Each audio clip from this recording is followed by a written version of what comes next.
Yung ganitong reel mga bro ay talagang budget meal lang. Dahil nasa ano lang to, kulang 300 lang. Bukod doon, matibay rin siya mga bro dahil metal spool na siya. Ayan o.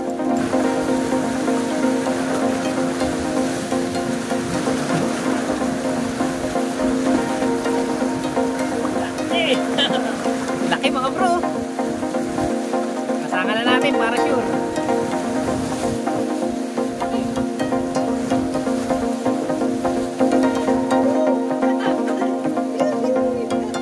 Tuloy-tuloy pa rin ang pag-ihi niya mga kaibigan. Uwi na. Gawad, tingnan mo naman ang huli ko.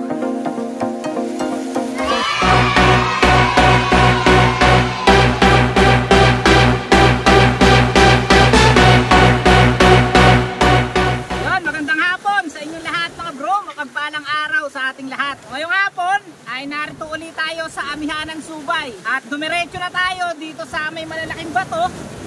Dito sa papuntang barangay na Botas, Amihanan. Pamimiwas natin to kasama natin si Kagawad.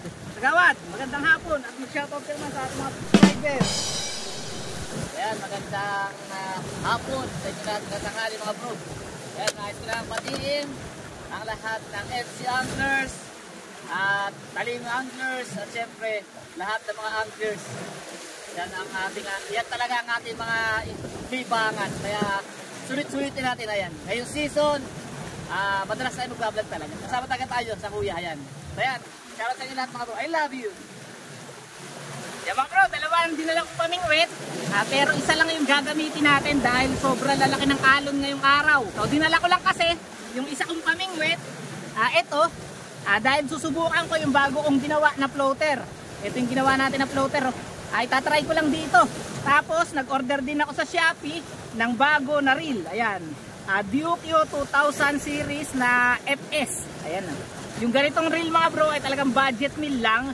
Dahil nasa ano lang to. Kulang 300 lang. 291 sa Shopee. At kung mapapansin nyo yung, ay hindi pala. Alaki, dala mo yung ano. Kagawad kasi nag-order ng ganito. Maalala nyo yung mga nakaraan natin pamimingwit gamit ni Kagawad ganito. Talagang pang-budget meal, pang-tilapia, at bukod doon, matibay rin siya mga bro dahil metal spool na siya. Ayan o, metal spool. Tapos yung handle niya metal na rin.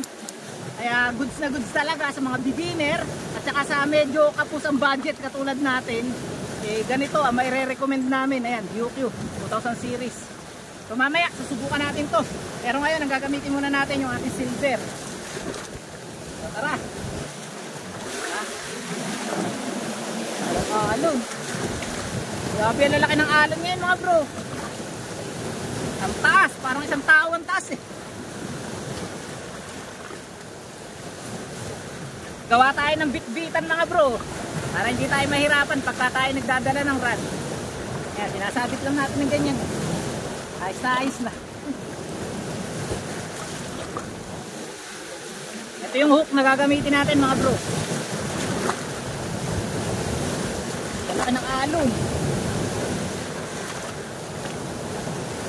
Wait lang mga bro, i-chat ko lang si paring Alvin at hindi niya alam na narito na tayo. Usapan namin ay magkikita-kita kami dito sa spot pero hindi ko na siya nasabihan nung umalis ako sa bahay. Chat lang natin si Pre Alvin. Doon na ako mag-chat pala mga bro sa sa group chat ng Talim PH para mababasa ng lahat, baka may gusto pang pumunta eh.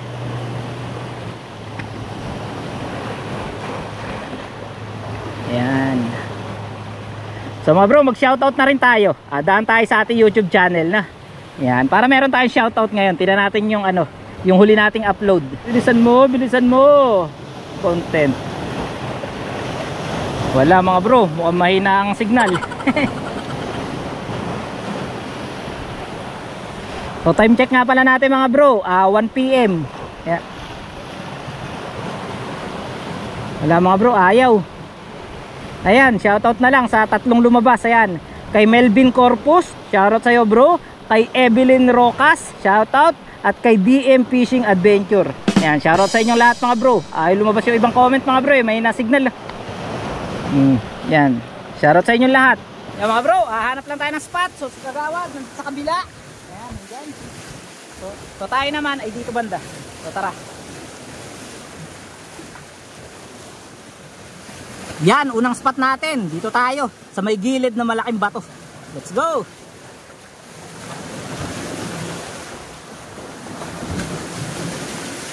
So pain pa rin natin mga bro, lumot. Ayan, grabe ang alon na. Galit na galit. Ang lalaki.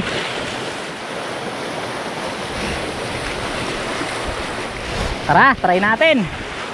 Let's go.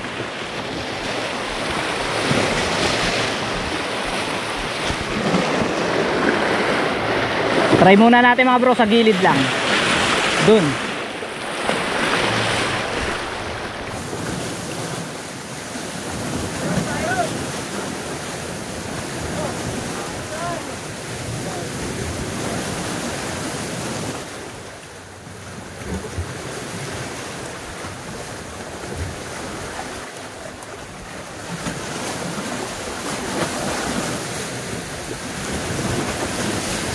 Mga bro, walang kagat dito. Lilipat tayo. Tara. Dulas dito ah. Hirap ng daan ah. Oh, anong ginagawa mo dyan? Ah, sumabit. Hala ka. Sumabit sa awayan. Tumalong ka na. Ayan.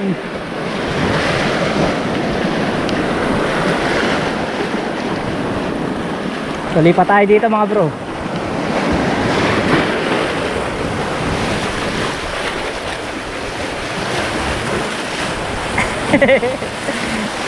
Ano?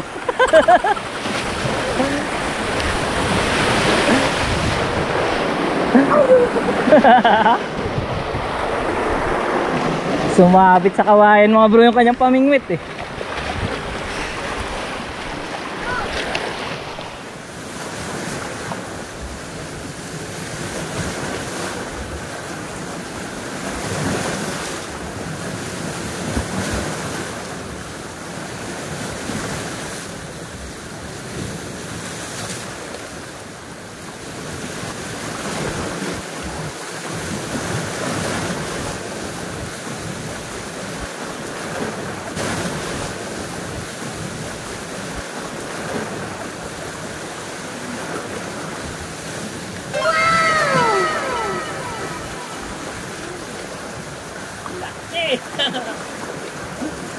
Yan mga bro, nakaisa na tayo. Pulahan.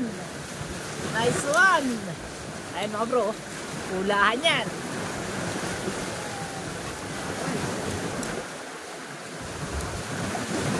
Laki mga bro. Kasangan na natin para sure. Ops, 1-0. Woo! Ayos. Ayos mga bro, 1-0. Diyan lang natin nahuli mga bro, sa malapit lang. Nasa pagitan ng dalawang bato.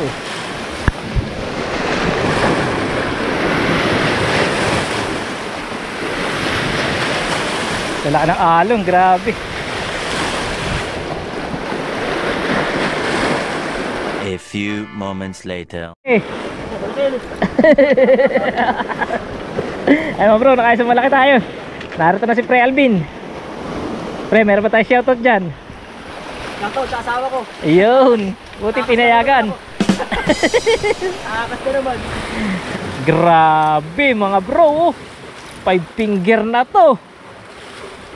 Woo! Oh mga bro, ayan po ang huli natin ngayon. Oh, hindi na madakot mga bro. Ganda ng tama sa katigasan. Wala talagang kawala. Up. Nga pala mga bro, pangatlo na to. Nakahuli tayo ng maliit kanina, kinuha na natin. Ah, laki oh. Ito yung isa mga bro. Hindi ko na na-video kanina eh. Nahuli natin to eh. Pero good size. Ayan na, huli natin. 3. 2 malaki. Ayos. Lalim na nahulihan natin ng malaki. Ayan, mga 1 metro ang haba oh. Yung lalim niya. Kumakagat na ang ang tilapia sa malaot. Kasi dati puro gilid lang mga bro eh.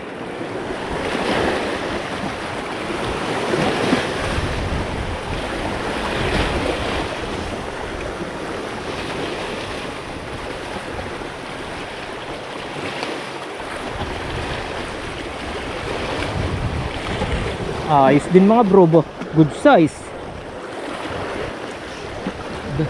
Dun ulit tayo mga bro.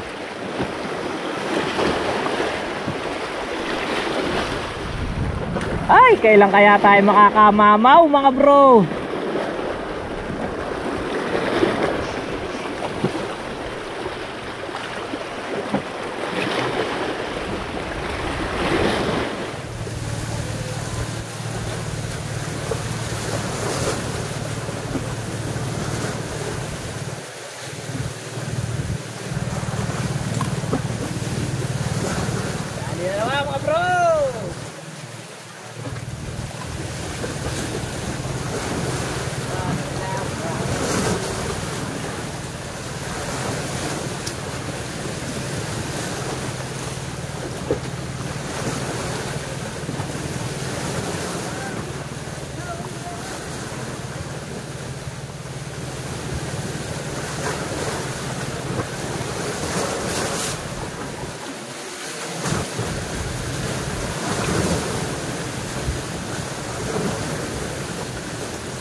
Oh. Ang pulahan oh. Ayos. Nadali.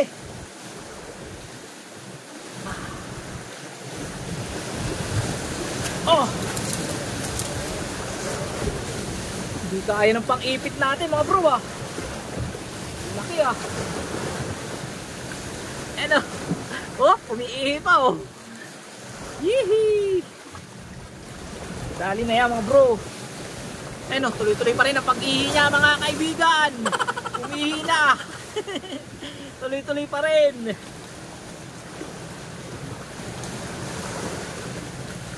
Ang laki.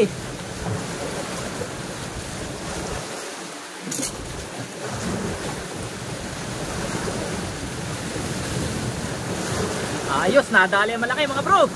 Dali na naman tayo ng malaki. Woo! Laki na naman!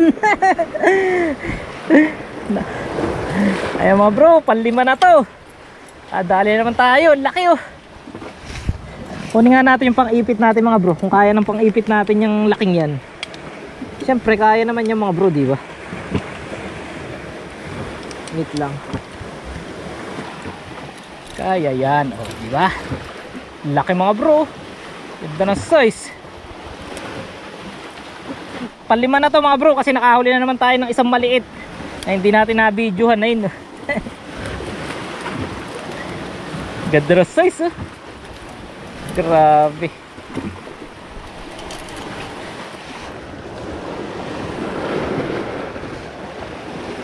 Marami na kayang huli si Kagawad mga bro.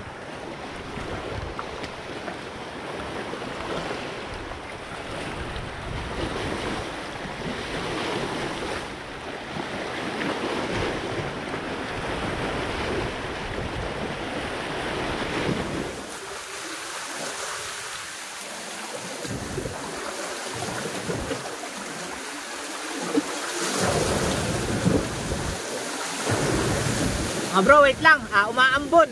Maya-maya na lang ulit natin tuloy ating video na. At narito muna tayo sa ilalim ng puno. Ayan. So hindi tayo nauulanan dito at tumigil muna din tayo sa pamimingwit natin. So mga bro, nakahuli na tayo na medyo maganda-ganda. So siguro mga nasa 7 piraso na yung huli natin na tilapia. Tapos 4 sa 7 ay malalaki. So ipapakita ko sa inyo maya-maya. Patilain lang natin saglit yung ulan. Para mga bro, habang nagpapahinga tayo dito sa ilalim ng puno. So pasensya na kayo mga bro at minsan lang tayo nakakapag-upload sa ating YouTube channel. So medyo matagal yung huli natin na vlog. Halos 1 linggo tayo na hindi nakapag-upload. So medyo busy lang tayo ngayon sa mga panahon na ito. Sa palaisdaan. Tapos pagka Sabado at Linggo kasi mga bro ay nagdadrive din ako. Kaya hindi tayo nakakapag-vlog. Nasa laot kasi tayo mga bro, sobrang hirap mag-vlog. tatalon ka sa tubig, aakyat ka sa bangka, basang-basa ka, mababasa yung ating cellphone. Kaya pagka may mga trabaho tayo doon, mas minamabuti ko na wag na lang mag-vlog. At yun, sa pamimingwit naman natin, ay minsan lang talaga tayo nakakapamingwit mga bro. Dahil baka magsawa naman kayo dito sa ating spot. Madalas kasi ay dito talaga tayo namimingwit sa may Barangay Subay, Amihanan. At ayoko naman na laging yun na nakikita nyong spot sa ating video. Kaya yun, madalang rin tayong makapag-upload. At huwag kayong mag-alala, pagka yung medyo nakaluwag-luwag tayo sa mga gawain, unti-unti, baka maging 3 beses sa isang linggo ang ating upload, o baka maging daily upload na ulit tayo. Abangan nyo yung mga araw na yan, kung kailan tayo magiging madalas na mag-vlog. No? Bali ang oras natin, check muna natin yung oras natin. Ayun, alas 3 na ng hapon mga bro. At ipapakita ko sa inyo yung ating huli. Eto na mga bro, ang ating huli. Meron pa dito medyo maliit sa ilalim ng bato. Op, ayan. 3 finger. Tapos eto pa 2 3. Kaya muna natin dyan mga bro. Tapos meron pa tayo dito na 5 piraso, bali 8 na. So mga bro, tingnan nyo yung huli natin. Ang lalaki na talaga. Mga 5 finger na. Grabe, kaganda na size. Diba? Halos pare-parehas 4 na piraso yung malalaki natin. Tapos yung maliliit natin 5 piraso. 4 din pala. Ay mga ganito. Pero good size na rin mga bro. Pamprito na talaga, no? Ayan, medyo tigil na yung ulan. So fishing na ulit tayo. Let's go!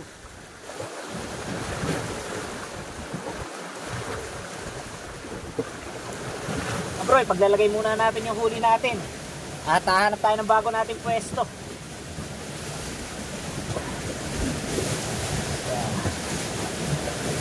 Size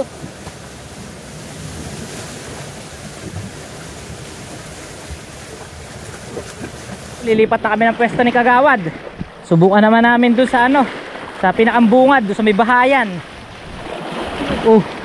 Ba't ka lumublob? Tumalong ka? Mga bro, balalaki rin ang huli ni Kagawad. Bakit? Uy! Ito ka naman. Nadulas na tayo. Mga bro, balalaki rin ang huli ni Kagawad. Ayan. Nadulas pa tayo mga bro. So, tara mga bro, lilipat tayo. Ayun maganda na size. Tapos sa akin malalaki rin. Ayos, jackpot na naman. Naging beach na dito sa ating spot. Dami nagpipiknik.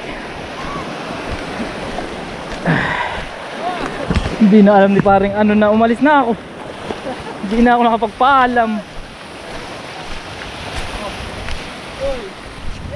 Oy, aba.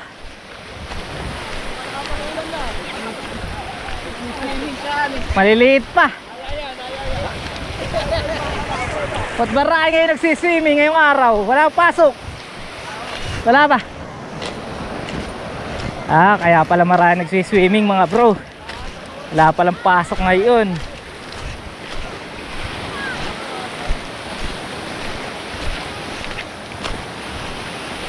Mga bro, try natin dito, no? Iwanan muna natin yung mga huli natin. So bali, ito yung huli ni Kagawad, ito yung sa atin. Yung bag natin, iwan na rin natin. Kaya Kagawad, meron na kaya dito? Dito tayo na litawan noong nakaraang taon Tara, subukan natin mga bro. Let's go.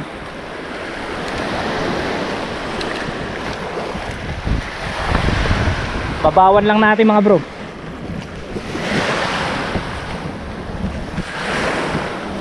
Okay, unang hagis.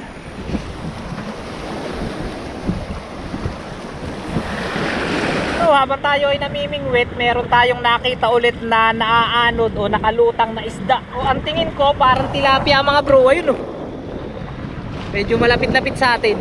At saka parang buhay pa kasi parang gumagalaw-galaw pa. Ano Kagawad? Ano sa tingin mo? So mga bro, tingnan natin na. Ayan, dahil basa na rin naman tayo, tingnan natin kung anong klaseng isda yun. Kasi ang tingin ko tilapia mga bro Ayun malaki sariwa. Whoops. Bro, eto ang laki mama naanod. Kaso Hindi na siya sariwa mga bro. Kasi kung mapapansin nyo kanyang asang medyo maputi na. Tsaka may amoy na rin. So yun, kala natin buhay pa, pero hindi pala. Nagawad, ang laki. Kala ko buhay pa eh. Laki pa naman mga bro. Magtutupi na tayo mga bro kasi alas 4 na ng hapon. So kailangan nating umuwi. Wala tayong huli dito sa spot na to. Dito sa may bungad lang, sa may tapat ng bahayan. Sumubok tayo ng siguro mga medya ora yun mga bro. Wala tayong nahuli. Pagpunta kasi natin dito kanina, plano na talaga natin na sumubok tayo dito kahit mga sandaling oras lang. Kasi kung maaalala nyo, noong mga nakaraang taon, dito tayo nadadawian ng malalaking tilapia. Pero yun nga, walang kumagat mga bro. Antay-antay pa tayo dito. No? So talagang ang dawi ng tilapia, andun sa may malalaking bato. Talagang kahit medyo sa gilid lang ang bato, makakahuli ka na. Pero kanina yung mga hagis natin doon medyo malalayo. At tapos ang kasa natin sa ating floater hanggang doon sa ating hook ay malalim. Siguro mga 1 metro. Ay kagawad nga kanina mga bro, pinapalapat pa doon sa batuan eh. Kaya yung kanina tumalon daw siya, basang-basa. So pakita ko sa inyo yung ating mga huli mga bro. Pero mag-aayos muna tayo. Yan, bali ang huli ko, eto. Grabe, wala laki. Kagawad, tingnan mo naman ang huli ko. So pansin natin mga bro, sa patuloy nating pamimiwas dito, habang tumatagal, palaki na ng palaki yung mga nahuhuli natin na isda. Tapos kay kagawad, eto mga bro. Grabe, ang lalaki rin mga bro. Talagang halos ano na. O yan. Parehas lang kami. Mga tagwa 8 piraso siguro. Ayos din. So kagawad, ano masasabi mo? Talagang hindi pa tayo malitawan ulit. Tila pa 10 balik na natin pero wala pa rin. So, wala pa rin mga bro, pero ano, awa naman Diyos ay lumalaki-laki na. Kaya dati yung pamiwas natin, lumalaki talaga. Ay, grabe ang kaibitan dun mga bro. Kaya lang medyo marami kasing nag-swimming ngayong araw. Wala palang pasok. So mga bro, siguro hanggang dito lang uli ang video na to. Maraming salamat sa inyong lahat at uuwi na tayo. Kung bago ka pa lang napadaan dito sa ating munting channel, huwag mo na kalimutan na mag-subscribe, hit ang notification bell, i-like ang ating video at kung sinisipag-sipag kayo, pwede mong i-share ang ating mga video para mapanood pa ng iba na mahihilig din sa mga ganitong fishing adventure. So yun, hanggang dito na lang. Magkita-kita pa tayo next vlog. Happy fishing sa inyo lahat at bye-bye!